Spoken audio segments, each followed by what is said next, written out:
Hello students, जैसा कि मैंने लिख रखा है फैक्टराइजेशन।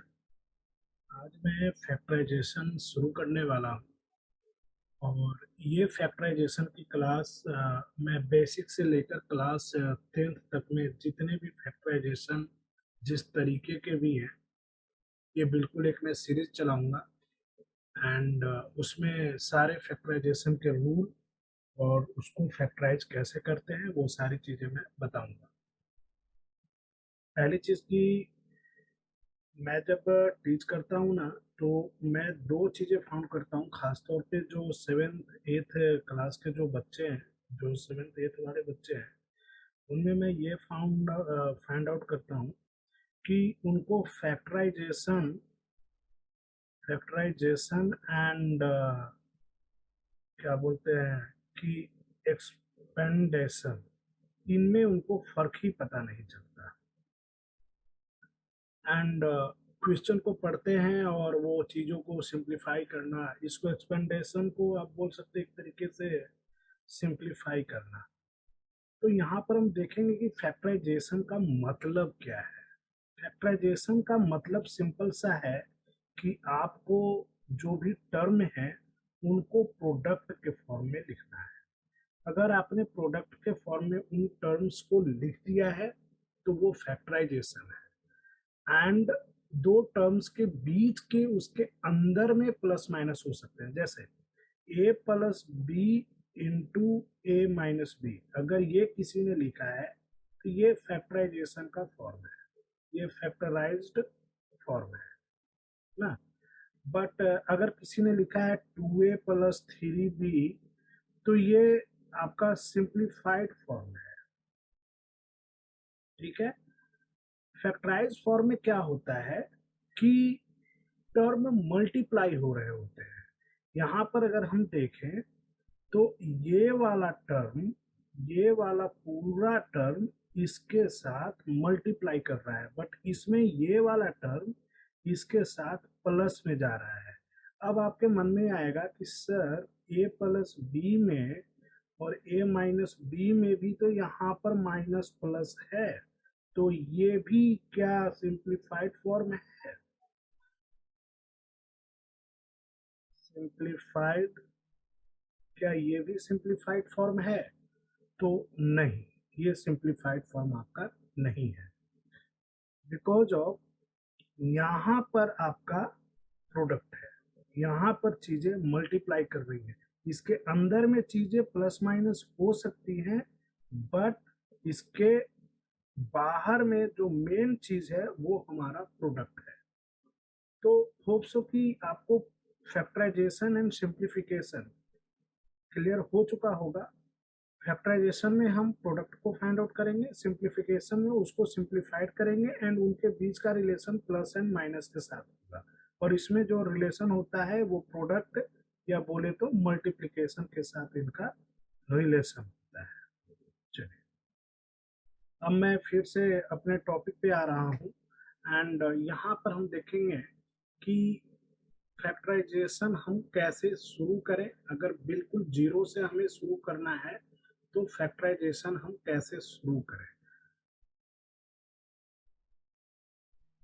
चलिए, तो अब हम फैक्टराइजेशन शुरू करते हैं। सपोज दैट आपके पास कोई टर्म है two two A square B C. तो इस टर्म का एग्जैक्ट मतलब क्या है? Two into A square into B into C. अगर इसको हम थोड़ा सा और एक्सपेंड करें तो इसका मतलब ये है, और ये भी एक तरीके का फैक्टराइजेशन है जो कि आपको बिल्कुल लोअर क्लास में बताया जाता है। जैसे मैंने लिख दिया, suppose that 4x square Z raised to the power 3। तो इसमें आप ये भी लिख सकते हो 4 इंटू एक्स इंटू जेड का पावर 3 है, तो हम जेड को 3 टाइम्स मल्टीप्लाई करेंगे। तो ये भी एक फैक्टराइजेशन है जो कि आपको क्लास 7th में मोस्टली इस तरीके के फैक्टराइजेशन बच्चों से कराए जाते हैं। तो यहाँ तक तो बहुत ज़्यादा दिक्कत नहीं होती, बट जैसे ही हम अपने थोड़ा सा एथ वाले चीज को देखते हैं, तो वहां पर थोड़ी सी समस्या आना शुरू हो जाता है। जैसे एक मैं एग्जांपल दूं कि किसी ने लिखा है 12x² minus 15xy, suppose that. तो यहाँ पर अब हम कैसे फैक्टराइजेशन करें? तो इसके लिए, चूंकि अगर हम बिल्कुल इसके बेसिक में जाकर देखें, तो 12 हो गया, 12 को हम अभी 12 ही लिख लेते हैं, and x into x, and ये हो गया 15 इंटू एक्स इंटू वाई। देखिए, फैक्टराइजेशन में मैं कुछ चीजें आपको बता रहा हूँ, उन चीजों को आप फॉलो कीजिएगा। पहले जो है, हमेशा न्यूमेरिकल जो कोफिशिएंट होते हैं, न्यूमेरिकल कोफिशिएंट, कोफिशिएंट पता है ना, जो जैसे मैं यहाँ पर रेड से लिख देता हूँ सर्कल, ये हमारे न्यूमेरिकल कोफिशिएंट है। ये जो न्यूमेरिकल कोफिशिएंट है फैक्टराइजेशन में, पहले हम इसको वॉच करेंगे कि क्या न्यूमेरिकल कोफिशिएंट जो गिवन है एक्सप्रेशन में, क्या उसमें से कोई कॉमन हो रहा है या नहीं हो रहा है। हम पहले उसको देखेंगे। उसको देखने के बाद फिर हम वेरिएबल को देखेंगे कि क्या कोई कॉमन हो रहा है या नहीं हो रहा है। और अगर वेरिएबल देखने के बाद, उसके बाद हम इसके पैटर्न को देखेंगे कि ये किस पैटर्न पे है। जनरली ये बहुत सारे आइडेंटिटीज हैं, उस आइडेंटिटी के आसपास में आपको गिवन एक्सप्रेशन नजर आएगा।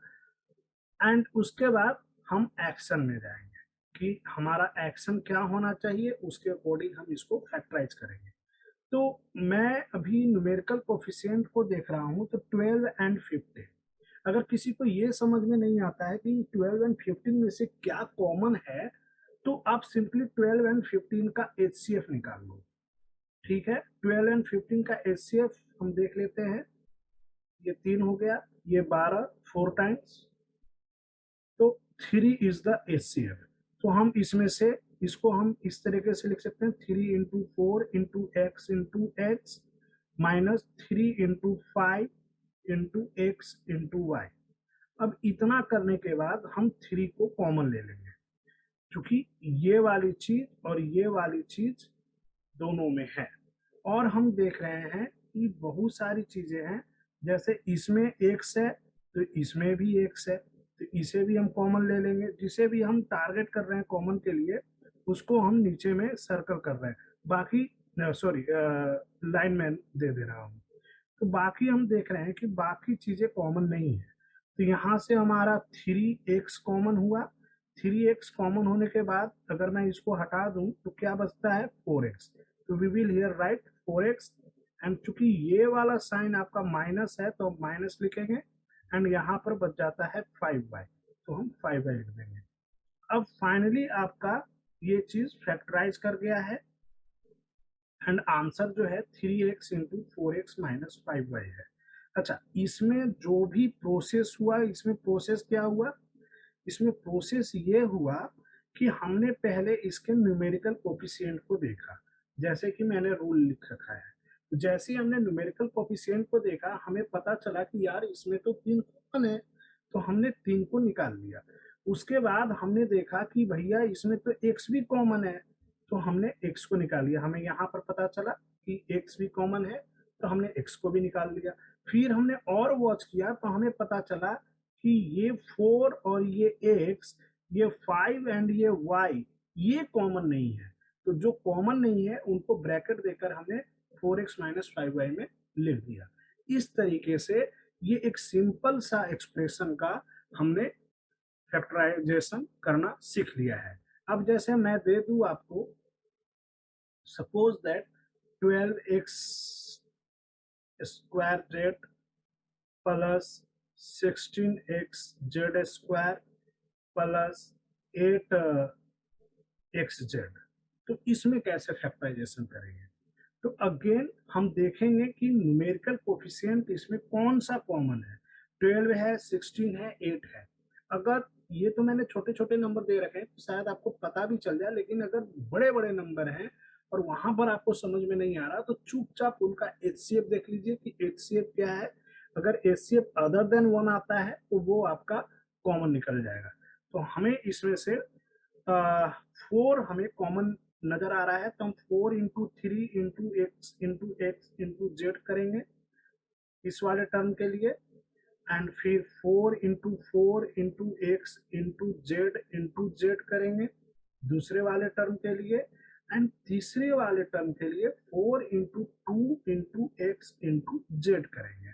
ठीक है, एंड आफ्टर दैट अब जो भी हमारा कॉमन होगा, हम देख रहे हैं कि सारे में 4 कॉमन है, तो अपने दिमाग में या शुरुआत के टाइम पे आप उसके नीचे में मार्क कर लीजिए। फिर आप देख रहे हैं कि एक्स भी कॉमन है, तो एक्स को तीनों में मार्क कीजिए। हम देख रहे हैं कि जेड भी कॉमन है, तो जेड को तीनों में मार्क कीजिए। अच्छा, एक चीज हम देख रहे हैं कि इसमें एक्स है, इसमें जेड है और इसमें नहीं है, तो जो भी कॉमन होगा वो सारे में होने चाहिए। ऐसा नहीं है कि 2 में कॉमन हो गया तो, जैसे मान लो कि, चलो मैं अगला क्वेश्चन दे दूंगा। तो इसमें हम देख रहे हैं कि जो भी कॉमन है तो उसी को निकालना है, कोई 2 में भी कॉमन होगा उसको नहीं निकालेंगे, because of here we have 3 terms. जब 3 टर्म्स हैं तो हम केवल उन्हीं टर्म्स को बाहर निकालेंगे जो तीनों में कॉमन हो। तो तीनों में हमें कॉमन हो गया 4xz।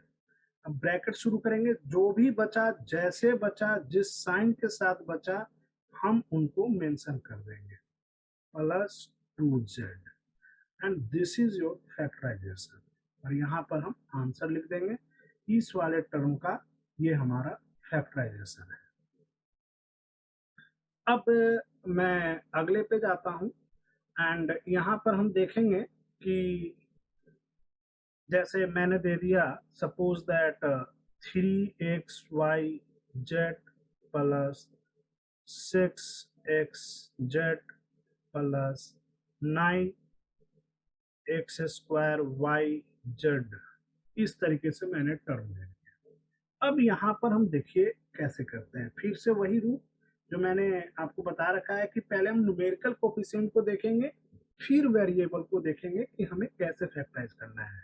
पहले हम न्यूमेरिकल कोफिशिएंट देख रहे हैं, तो हमें पता चल रहा है कि 3 इज कॉमन, तो इसको हम एक्सपैंड थोड़ा सा करेंगे इस तरीके से। एंड आप नहीं भी कर सकते हैं, अगर आपने इसे पहले कर लिया है तो कोई ज़रूरत नहीं है, लेकिन शुरुआती दौर में आपको ये चीज़ें समझना बहुत ज़रूरी है।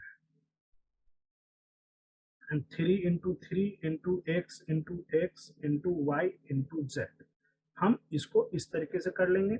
अब जो जो कॉमन है उसको हम थोड़ा सा मार्क कर लेते हैं। यहाँ 3 कॉमन है, 3 कॉमन है, 3 कॉमन है, x कॉमन है, x कॉमन है, x कॉमन है, y इसमें नहीं है, z कॉमन है, z कॉमन है, z कॉमन है।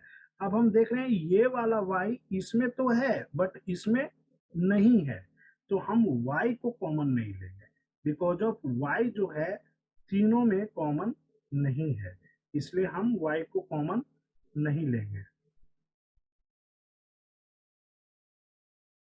ठीक है, इसके बाद हम लिखेंगे जो भी कॉमन है 3xz, इसमें बचा y, इसमें बचा 2, इसमें बचा 3xy।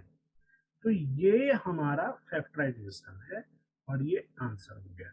और ये बिल्कुल सिंपल फैक्टराइजेशन है जिसे मैं अभी आप लोग के पास डिस्कस कर रहा था। ये अगली वीडियो में मैं इसके आगे की चीजों को बताऊंगा। ये हमारा बिल्कुल सीरीज में चलाऊंगा कि क्लास 7 से लेके क्लास 10 तक। इवन बहुत सारे मेरे पास ऐसे बच्चे होते हैं कि 10th में भी बच्चा चला गया है, उसको फैक्टराइजेशन आता ही नहीं है, वो समझता ही नहीं है फैक्टराइजेशन कैसे करें। खासतौर पे उन बच्चों के लिए ये वाली सीरीज काफी बढ़िया होने वाली है। इसमें मैं टोटल कैसे कैसे हम फैक्टराइज करते हैं, किस तरह की आइडेंटिटी लगेगी, कैसे लगेगी, बिल्कुल मैं कोशिश कर रहा हूँ कि 0 से लेकर उनको 10th तक के जितने भी चीजें हैं वो मैं बता दूं। ये वीडियो क्लास 7, 8, 9, 10 सारे बच्चे देख सकते हैं। तो मिलते हैं अगले वीडियो में। Thank you.